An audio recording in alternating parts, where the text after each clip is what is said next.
नमस्कार, good morning. आप देख रहे हैं न्यूज इंडिया। मैं हूं आपके साथ राधा अग्रवाल। दमदार 10 में आपका स्वागत है। तो चले खबरों की शुरुआत बड़ी खबरों के साथ। आंध्र कर्नाटक के दौरे पर रहेंगे आज पीएम मोदी। 17,900 करोड़ रुपए की परियोजनाओं की सौगात देते हुए नजर आएंगे।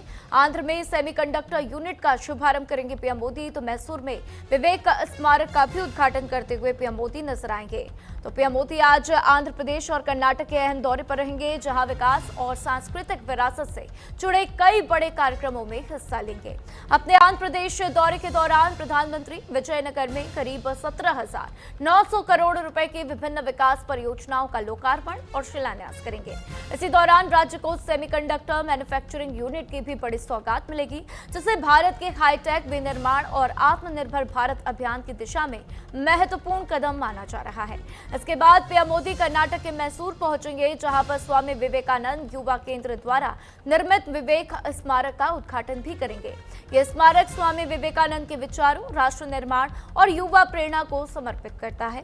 तो पीएम का ये दौरा विकास, निवेश, तकनीकी आत्मनिर्भरता और सांस्कृतिक मूल्यों को बढ़ावा देने के लिहाज से बेहद महत्वपूर्ण माना जा रहा है। पीएम मोदी का दौरा बहुत ही खास, और आज देखना होगा क्या कुछ तस्वीरें निकलकर सामने आएंगी। क्या अपने संबोधन में पीएम मोदी बड़ी बातें कहते हुए नजर आएंगे। तो मैसूर में विवेक स्मारक का उद्घाटन भी पीएम मोदी करेंगे। आंध्र और कर्नाटक का दौरा, दोनों ही जगहों पर पीएम की तरफ से बड़ी सौगातें दी जानी है। सेमीकंडक्टर प्लांट का उद्घाटन करते हुए नजर आएंगे। तो देखिए, भारत मेक इन इंडिया, आत्मनिर्भर भारत की दिशा में लगातार बढ़ता हुआ 2047 के सपने को साकार करने के लिए लगातार आत्मनिर्भर भारत पर भारत आगे बढ़ रहा है।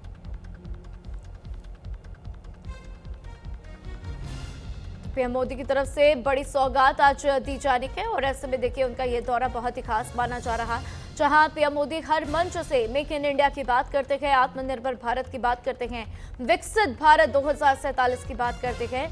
तो वही पीएम मोदी की तरफ से जब 17,900 करोड़ रुपए की सौगात दी जाएगी, तो इसके बाद से एक नई दिशा भारत को मिलती हुई नजर आएगी।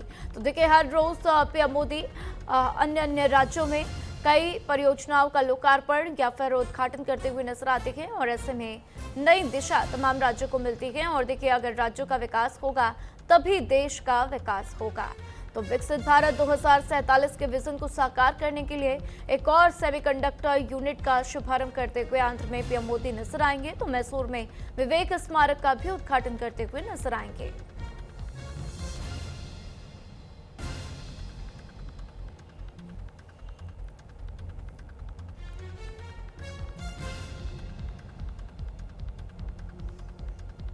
पीएम मोदी का दौरा बहुत ही खास माना जा रहा है। देखिए, तमाम तस्वीरें भी निकलकर सामने आएंगी। इसी दौरान आपको बता दें कि पीएम मोदी आज जनसभा को भी संबोधित करते हुए नजर आएंगे इस दौरान, और क्या बड़ी बातें उनकी तरफ से कही जाएंगी, इस पर सबकी निगाहें टिकी हुई है।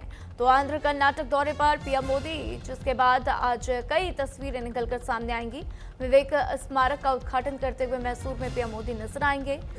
आंध्र में सेमीकंडक्टर प्लांट का उद्घाटन भी पीएम मोदी की तरफ से किया जाएगा।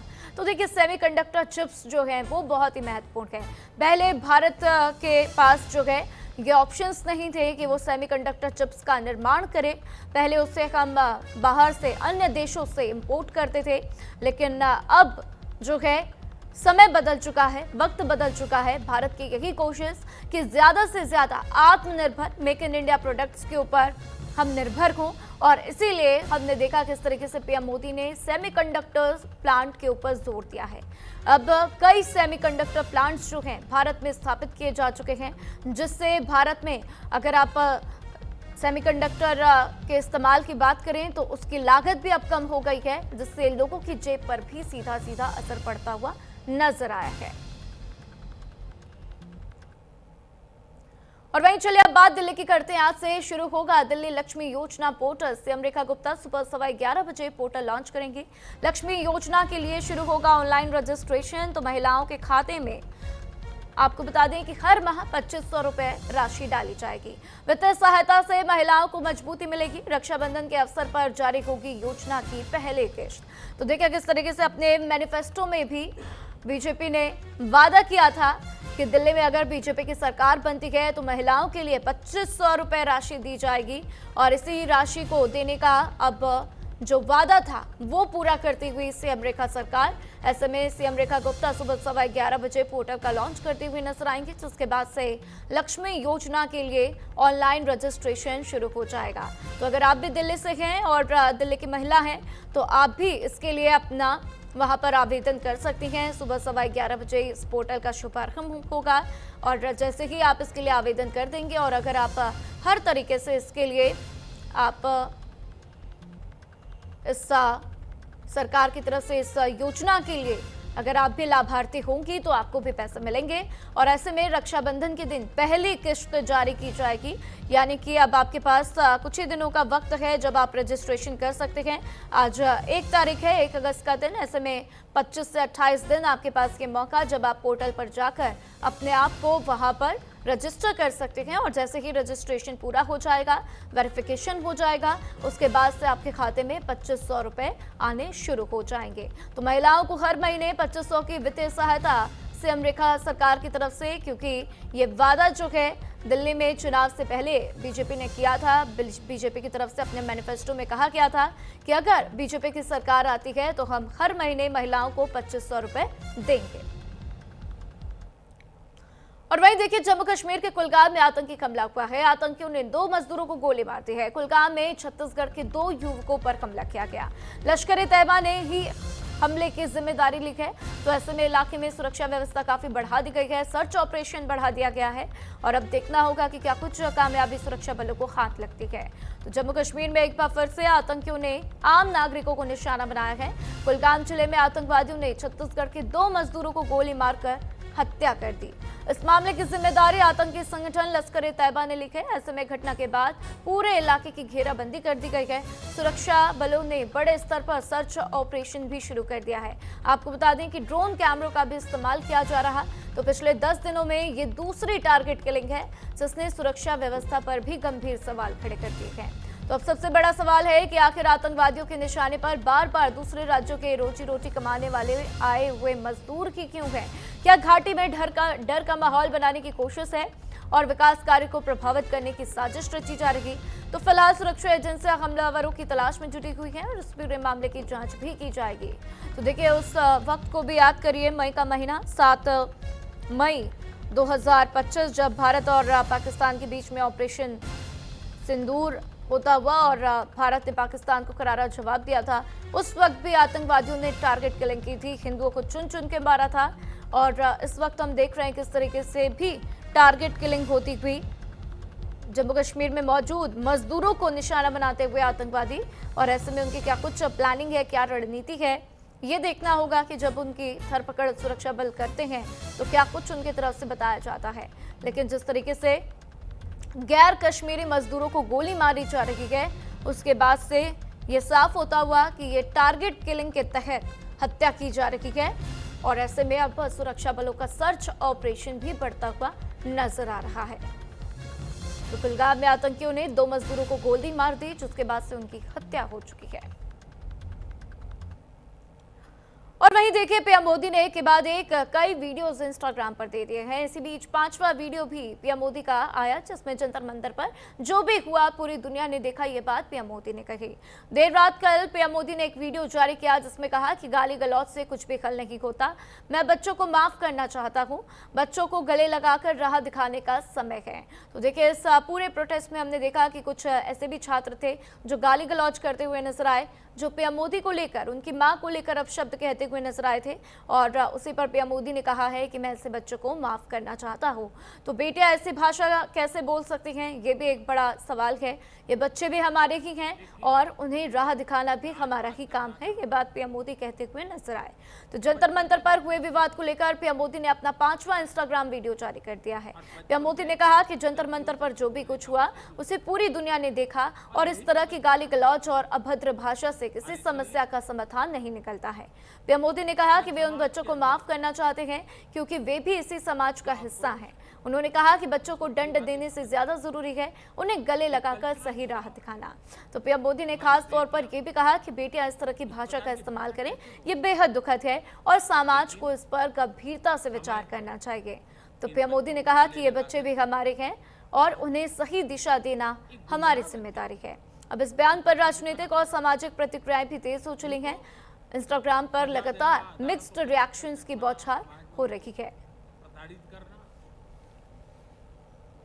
हाय फ्रेंड्स, आज तो मन करता है बस आपसे ही बातें करूं। जंतर मंतर पर जो कुछ भी हुआ देश और दुनिया ने देखा है। कुछ शरारती बच्चों ने भद्दी भद्दी गालियां बोली। किसी भी सभ्य समाज को शोभा न दे ऐसे शब्दों का प्रयोग किया गया। मुझे तो गालियां दी गई, मेरी स्वर्गीय माता को भी गालियां दी गई। न जाने कितना भद्दा स्वरूप था। लेकिन मैं आज बात करना चाहता हूं कि बचपन में गलतियां होती हैं और बचपन में गलतियों से सुधरने का अवसर भी होता है और यही तो बचपना है। और इसलिए मैं समाज के अंदर जो आक्रोश है उसको भली भांति समझ सकता हूं। एक कल्चरल शॉक है कि हमारी बेटियां इस प्रकार की भाषा कैसे बोल सकती हैं। लेकिन समय है इन बच्चों को गले लगा करके राह दिखाने का। ये गुमराह बच्चे हैं, उनको राह दिखाना हमारा काम है। उनको सजा देना, अदालतों के चक्कर कटवाना, समाज में उनको प्रताड़ित करना, इससे हम परिस्थितियां नहीं बदल पाएंगे। मैं उन्हें माफ करना चाहता हूं। समाज भी मेरी इस बात को स्वीकार करे, क्योंकि मेरे मन में एक ही भाव है। कभी कभी दांतों तले हमारी जीभ आ जाती है, खून निकल आता है, लेकिन हम दांत तोड़ते नहीं हैं, क्योंकि दांत भी हमारे हैं, जीभ भी हमारी है, बच्चे भी हमारे हैं। उन्हें राह दिखाना हमारा काम है। गुमराह को राह दिखाना कठिन होता है, लेकिन कठिन काम हमको करना है।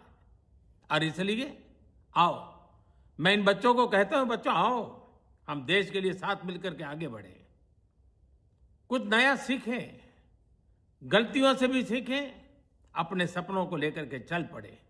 देश बहुत आगे बढ़ रहा है, आगे बढ़ने वाला है, और आपका भी आगे बढ़ना निश्चित हो, यही मेरा सपना है।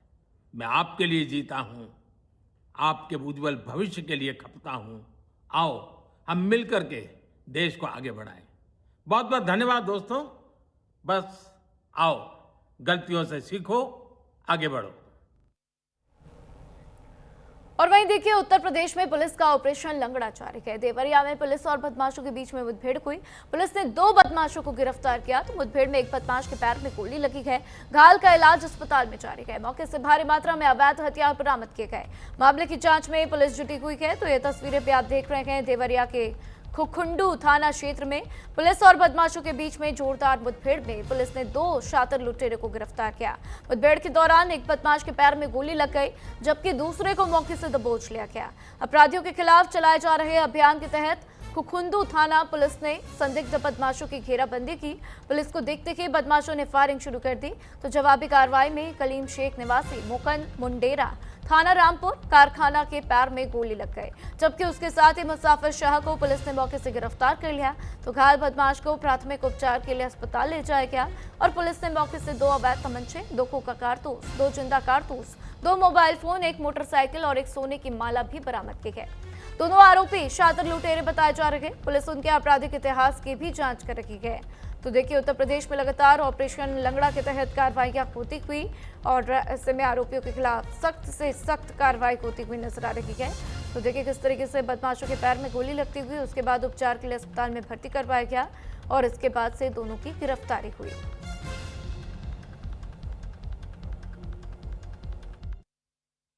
कुंदू पुलिस द्वारा पुलिस मुठभेड़ में 2 शातिर लुटेरों को गिरफ्तार किया गया है। मुठभेड़ के दौरान कलीम शाह निवासी मोहन मुंडेरा थाना रामपुर का कारखाना के पैर में गोली लगी है, जिसे प्राथमिक उपचार हेतु अस्पताल रवाना किया गया है। मुठभेड़ के दौरान एक अन्य अभियुक्त मुसाफिर शाह निवासी मोहन मुंडेरा थाना रामपुर कारखाना को भी गिरफ्तार किया गया है। मौके से 2 अदद अवैध तमंचा, 2 खोखा कारतूस व 2 जिंदा कारतूस, इसके साथ ही 2 अदद मोबाइल, 1 मोटरसाइकिल व 1 सोने की माला बरामद हुई है। अग्रिम विधिक कार्रवाई प्रचलित है। और वहीं मुजफ्फरनगर में पुलिस को बड़ी सफलता हाथ लगी है। पुलिस ने 36 घंटे में लूटकांड का खुलासा किया है। पुलिस ने आरोपी का हाफ एनकाउंटर कर दिया। मौके से एक आरोपी फरार है, तलाश जारी है। मौके से भारी मात्रा में अवैध हथियार भी बरामद किए गए हैं। 36 घंटे में लूटकांड का खुलासा। ये तस्वीरें आप देख रहे हैं। पुलिस ने आरोपी का हाफ एनकाउंटर किया। मौके से आपको बता दें कि आरोपी फरार है, उसकी तलाश भी जारी है। यह तस्वीरें जहां पर हाफ एनकाउंटर हुआ वहां पर पुलिस जो है छानबीन करती हुई और फॉरेंसिक रिपोर्ट्स के लिए वहां से तमाम सबूत भी इकट्ठा किए जा रहे हैं। तो पुलिस ने आरोपी का हाफ एनकाउंटर किया है। मुठभेड़ में पुलिस ने एक आरोपी का हाफ एनकाउंटर कर दिया। तो मुजफ्फरनगर का मामला जहां पर 36 घंटे में लूटकांड का खुलासा होता हुआ और इसी बीच मौके से एक आरोपी फरार भी बताया जा रहा।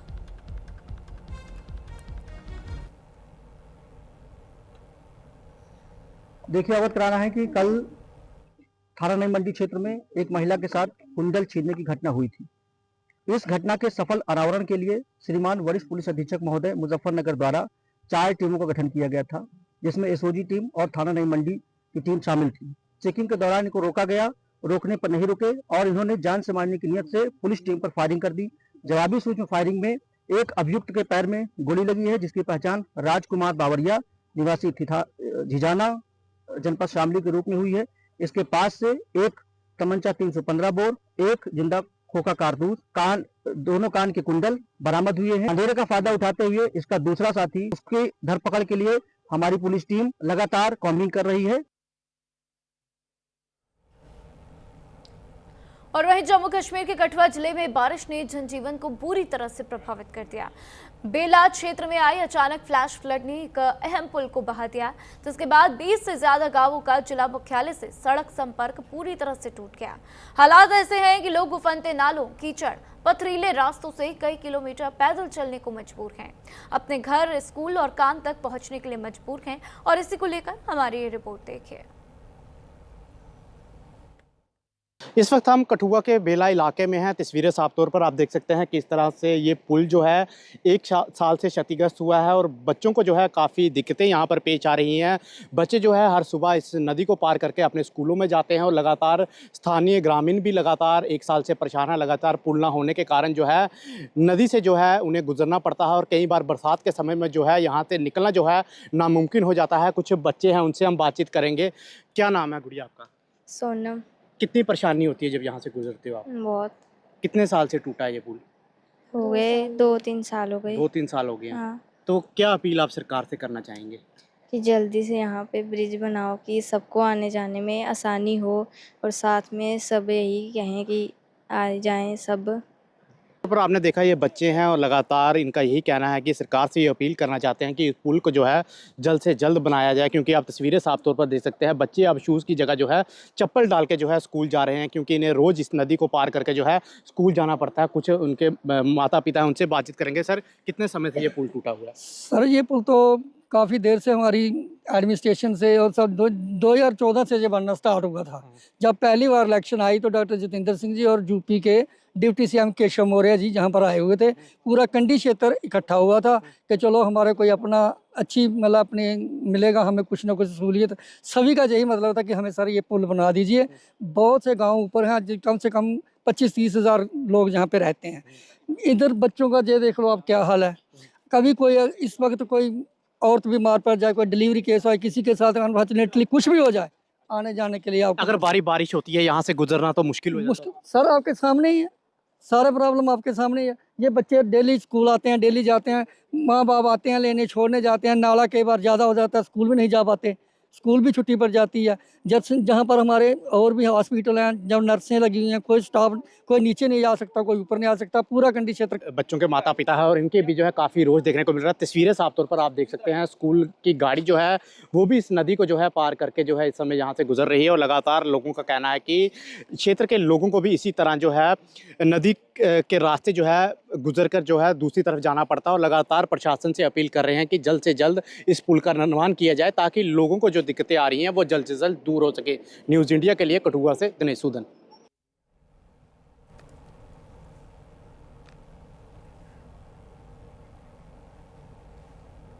और वहीं देखिए किश्तवाड़ में बादल फटने से भारी तबाही मची है। बाढ़ के तेज बहाव में कई गाड़ियां बह गई। चतरो इलाके में देर रात करीब 2:30 बजे बादल फट गया। नेशनल हाईवे बंद किया गया। संपत्ति को भारी नुकसान होता हुआ तो प्रशासन राहत और बचाव का काम भी कर रखी है। तो देखिए किस तरीके से चतरो इलाके में देर रात करीब 2:30 बजे बादल फटा है, जिसके बाद की स्थिति आप देख रहे हैं किस तरीके से वहां पर लोगों का जीवन जो है काफी अस्त व्यस्त होता हुआ। नेशनल हाईवे को बंद किया गया ताकि लोगों को दिक्कत ना हो। किश्तवाड़ में बादल फटने से भारी तबाही मचती हुई तो आप देख रहे हैं किस तरीके से हर जगह जो है इस वक्त लोगों की स्थिति बेहद खराब है, क्योंकि हर तरफ मलबा ही मलबा कीचड़ दिखाई दे रहा और ऐसे में लोग उम्मीद कर रखे गए हैं कि हालात में सुधार हो। लेकिन इस वक्त चाहे वो जम्मू कश्मीर की बात हो या फिर हिमाचल की या उत्तराखंड की, तीनों ही राज्यों में इस वक्त स्थिति ऐसी है कि आप इस वक्त वहां पर यात्रा करने से बचिए। तो देखिए किस तरीके से किश्तवाड़ में बादल फटने के बाद क्या कुछ मंजर नजर आ रहा वो आप इन तस्वीरों में देख रहे हैं। चतरो इलाके में देर रात करीब 2:30 बजे बादल फटने की जानकारी सामने आई है।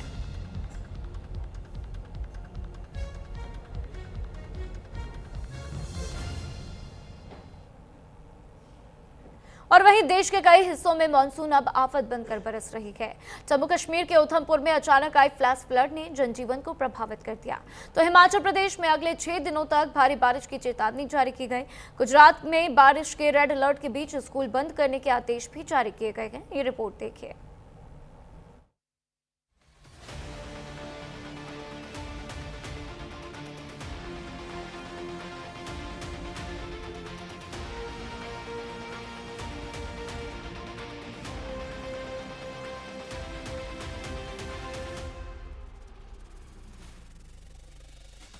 जम्मू कश्मीर के उधमपुर जिले में मानसून का कहर देखने को मिला। ओसू के डोखाड़ू इलाके में भारी बारिश के बाद अचानक फ्लैश फ्लड आ गया। देखते देखते नालों का जलस्तर बढ़ गया और तेज बहाव ने पूरे इलाके में अफरा-तफरी मचा दी। लगातार हो रही बारिश की वजह से सड़कें तालाब में तब्दील हो गई, जिसकी वजह से कई जगह लंबा ट्रैफिक जाम देखने को मिला। प्रशासन हालात पर नजर बनाए हुए है और लोगों को सुरक्षित स्थानों पर रहने की सलाह दी गई। जम्मू कश्मीर में लगातार बारिश का कहर जारी है। इस वक्त हम कठुआ के बेला ब्रिज के पास है। तस्वीरें साफ तौर पर आप देख सकते हैं। भारी बारिश के कारण ये पुल जो है पूरी तरह से जो है टूट चुका है और लोगों को जो है काफ़ी दिक्कतों का सामना जो है यहाँ पर करना पड़ रहा है, क्योंकि पुल टूटने के कारण जो यहाँ की कनेक्टिविटी है पूरी तरह से टूट चुकी है। तस्वीरें साफ तौर पर आप इस तरफ देख सकते हैं किस तरह से इस नदी को पार करके लोग जो है अपने घरों में जा रहे हैं और लोगों को अपील की गई है कि वो नदी नालों के पास नहीं जाए, क्योंकि अगले 48 घंटे में जम्मू कश्मीर के कई इलाकों में भारी बारिश और फ्लैश की घटनाएं जो है पेश आ सकती हैं। हिमाचल प्रदेश में भी मौसम का मिजाज अगले कई दिनों तक चुनौती बना रहने वाला है। मौसम विभाग के अनुसार राज्य में अगले 6 दिनों तक बारिश का दौर जारी रहेगा। बिलासपुर, कांगड़ा, सोलन और सिरमौर में तेज बारिश का येलो अलर्ट जारी किया गया। प्रशासन ने लोगों से मौसम संबंधी एडवाइजरी का पालन करने और अनावश्यक यात्रा से बचने की अपील की है। गुजरात में हालात और भी गंभीर बने हुए हैं। मौसम विभाग ने राज्य के कई जिलों के लिए आज से 2 अगस्त के बीच भारी बारिश का रेड अलर्ट जारी किया। लगातार बारिश की आशंका को देखते हुए प्रशासन पूरी तरह से अलर्ट मोड पर है। कई जिलों में स्कूल और कॉलेज बंद कर दिए गए हैं और लोगों से घरों में सुरक्षित रहने की अपील की गई। IMD के मुताबिक अहमदाबाद, वडोदरा और सूरत में बेहद भारी बारिश की संभावना है। कई इलाकों में जल भराव और बाढ़ जैसे हालात बनने की आशंका के मद्देनजर राहत और बचाव एजेंसियों को भी अलर्ट मोड पर रहने के निर्देश दिए गए हैं। गुजरात में स्कूल और कॉलेज बंद। नवसारी जिले में सभी स्कूल कॉलेज बंद। वलसाड़ जिले में बारिश का रेड अलर्ट जारी। जिले के सभी स्कूल कॉलेज बंद। जामनगर जिले में 1 अगस्त तक स्कूल कॉलेज बंद। छोटा उदयपुर जिले में भारी बारिश को लेकर रेड अलर्ट। जिलों के सभी स्कूल और कॉलेज अगले आदेश तक के लिए बंद। फिलहाल देश के कई राज्यों में बारिश राहत से ज्यादा चुनौती बनती दिखाई दे रही है। प्रशासन लगातार निगरानी में जुटा है। वहीं मौसम विभाग की चेतावनी को देखते हुए प्रशासन ने लोगों से सतर्क रहने की अपील की है। Bureau report, news India.